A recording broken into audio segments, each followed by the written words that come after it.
life. This is where it began for each of us, here. Here we were formed, vulnerable, without a voice, protected from the chaos of the world outside. Our mothers, each entrusted with our well-being, carried us to the day we took our first breath. But the womb has not been a safe place for many years. Since 1973, over 54 million unborn humans have been legally killed at the request of their mothers and at the hand of physicians. As Christians, we understand that God hates injustice, notwithstanding difficult life circumstances, and that as salt and light, God's people are called to resist evil and promote righteousness within culture. And yet, our culture neither acknowledges God's authority nor recognizes the unborn's right to life. So appealing to biblical arguments will not convince those who do not share our Christian assumptions.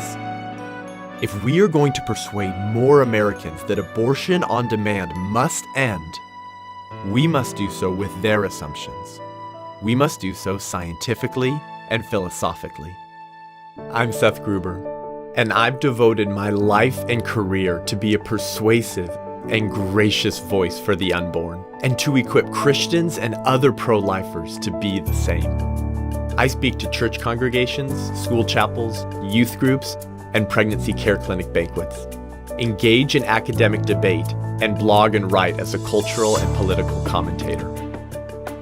So if we want to engage effectively on the issue of abortion, we firstly have to clarify the nature of moral reasoning. Secondly, we have to clarify the one and only question that ultimately matters at the end of the day.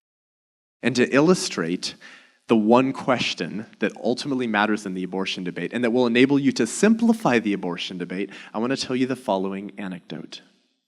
I want you to imagine for a second that you're standing at your kitchen sink doing dishes. And as you're standing there cleaning your dishes, your 3-year-old toddler walks up behind you. Your back is turned, and your 3-year-old toddler says, "Mommy or Daddy, can I kill this?"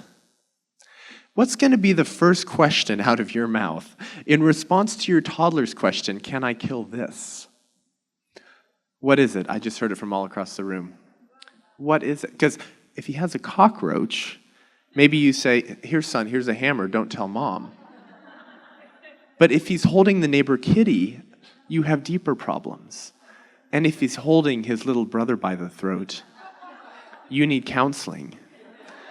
You cannot answer the question, "Can we kill the unborn child?"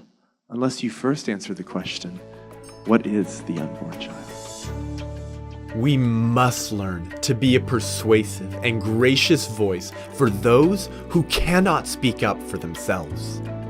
And yet, it's not only the culture at large that needs engagement. If we would see an end to the great evil of our time, we must also equip Christian young people to be a voice for the unborn to their generation. And by God's grace and an enduring commitment to this struggle, we will see the humanity and dignity of the unborn restored. Justice will roll down like waters, and righteousness like an ever-flowing stream.